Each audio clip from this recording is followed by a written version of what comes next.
from Augusta. Breaking news. Thanks for watching News 1226 at 11 on WRDW and WAGT. Now streaming live on WRDW+. I'm Wrdw. We start with breaking news tonight. The Richmond County Sheriff's Office says a shooting suspect is in custody after two separate shootings, one that left a person critically injured today. 27-year-old Dennis Berrien was wanted for the shootings. He was caught today from a shooting that happened near Winston Way. The Sheriff's Office says the victim was critically injured and taken to the hospital. After the shooting, deputies set up a perimeter and used a K-9 unit to eventually track down Berrien. He was also wanted for a shooting on Teakwood Drive on December 4th. Deputies say he was involved in a shooting with his girlfriend and took a car belonging to her grandmother. Also breaking tonight, the Richmond County Sheriff's Office says two teenagers are in custody.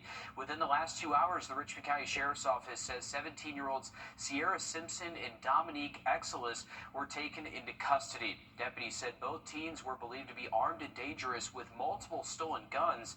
They were wanted in reference to 3 felony by taking thefts on Primrose Drive on December 23rd.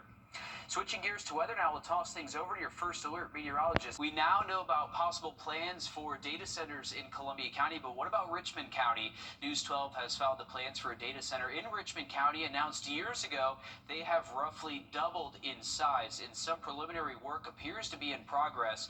Here are the plans. They call for the data center to be roughly the size of 2 Augusta malls, all between Haines Station and Captain's Corner subdivisions off Gordon Highway in West Augusta.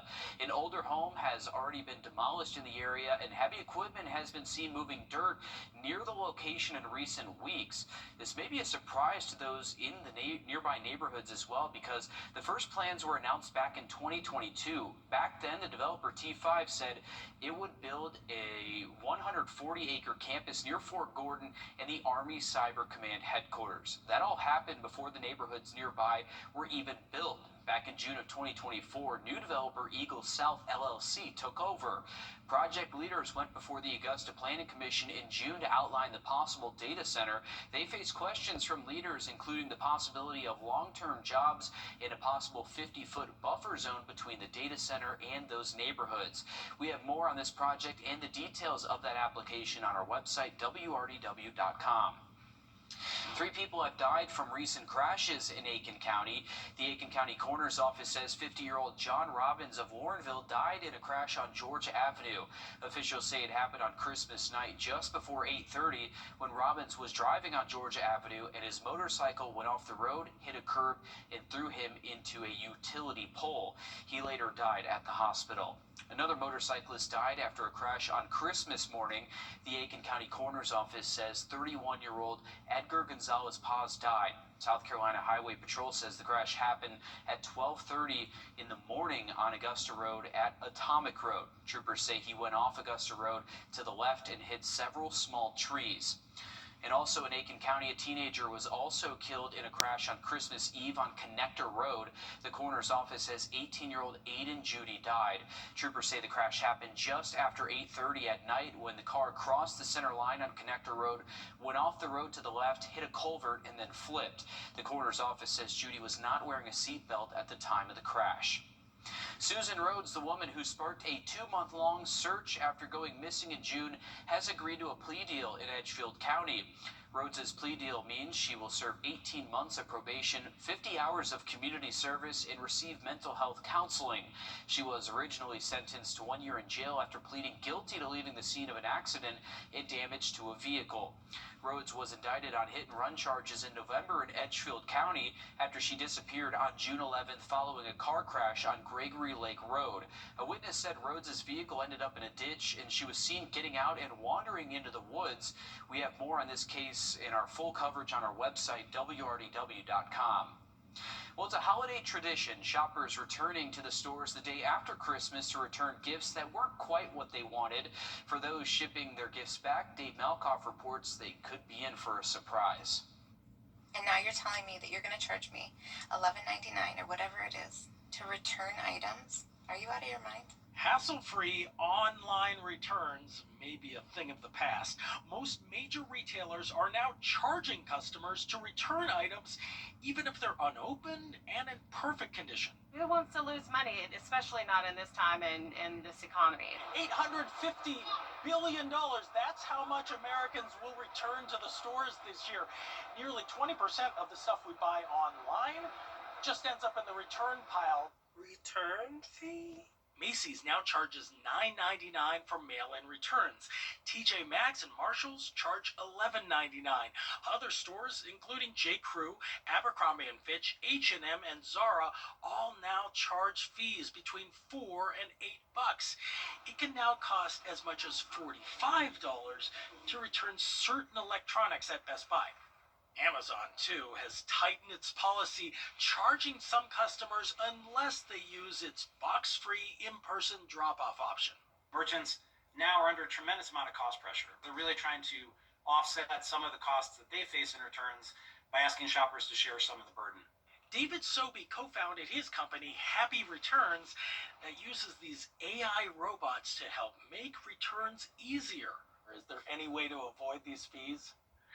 Well, the best way to avoid them is just to read the retailer's return policy before you check out in the first place. Okay, there is some good news here. If you physically get in your car and come down here to the mall, most in-store returns are still free. Dave Malkoff, CBS News, Atlanta. All right, looks like we can see a drip drop or two as we head through Monday. Coming up, we'll talk about it. What are we going to see, and when are those temperatures finally going to come down? And the flu is surging, and oysters are posing a health risk impacting at least 22 states. We are on your side with what you need to know to stay safe right here in the two-state after a short break. At Parker's Kitchen, get our new breakfast meal deal. A sausage, egg, and cheese biscuit, a hot coffee, and a crispy hash brown for just $5.99 at Parker's Kitchen. First Alert Focus, from sunny skies to severe storms. We keep you ahead of the changing conditions. Join us weekdays on WRDW Plus as we take a deep look into everything weather. Streaming live weekdays at 10:30.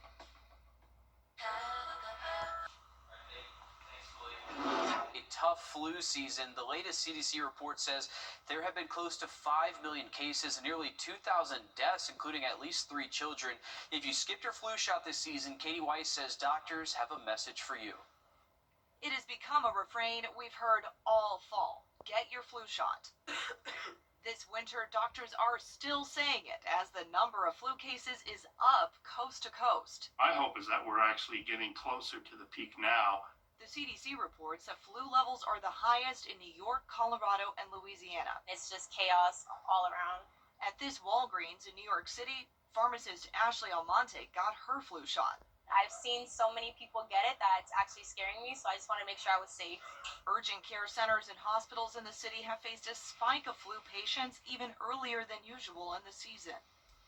Some schools in Georgia and Kansas had so many students sick with the flu they had to close, prompting warnings from health officials concerned about spread from holiday travel. We recognize you want to be together, but if you're ill, the best way to kind of keep your family safe is to say, maybe I shouldn't travel. Ann Falkenhagen flew out of the New Orleans airport for a holiday vacation last week. Suddenly, I start having this little scratch in my throat. So from being well to being very unwell within an hour. She came back with the flu.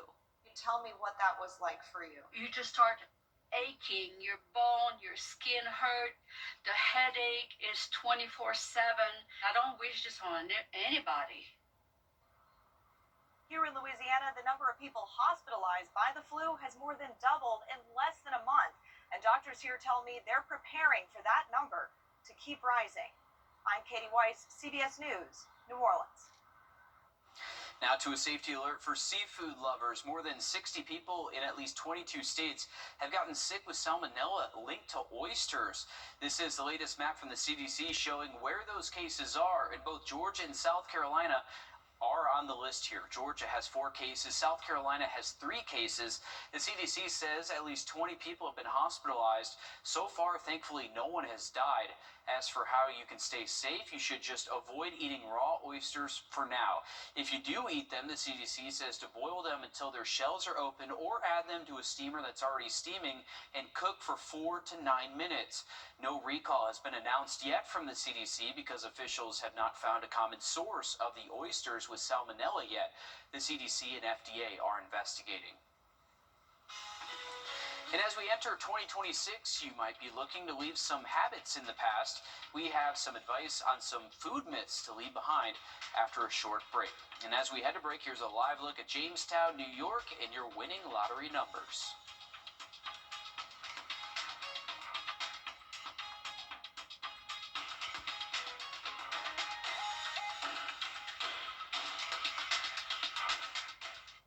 Closed captioning is brought to you by Hug and Spiel. I was hit by a drunk driver. The giant numbers welcoming 2026 are now up in Times Square. They have been installed and tested, offering a preview ahead of the big countdown. An estimated 1 million people pack into Times Square on New Year's Eve to watch the ball drop and the numbers light up. But you do not need to be in the crowd to notice something is different this year. History of the numerals, they've always had lights on them, so light bulbs, and now we have a lighting puck, and that can make it color different colors and different styles and designs, which we're showing off today. The numbers are 7 feet tall and host a combined 594 lighting pucks. The crystal ball looks different too, with red, white, and blue colors to honor America's 250th anniversary. It also dropped on July 3rd to honor the birthday of America. So pretty cool. A little bit of a change this year. Yeah, a little bit of a change. We're just going to pretend that we know what a colored lighting puck is and the difference between that and everything else. But hey, we're going to drop down into the 50s after Monday. All right, thank you all for hanging with us. We hope you all had a happy holiday, too. Have a great weekend. Herd energy rates are rising across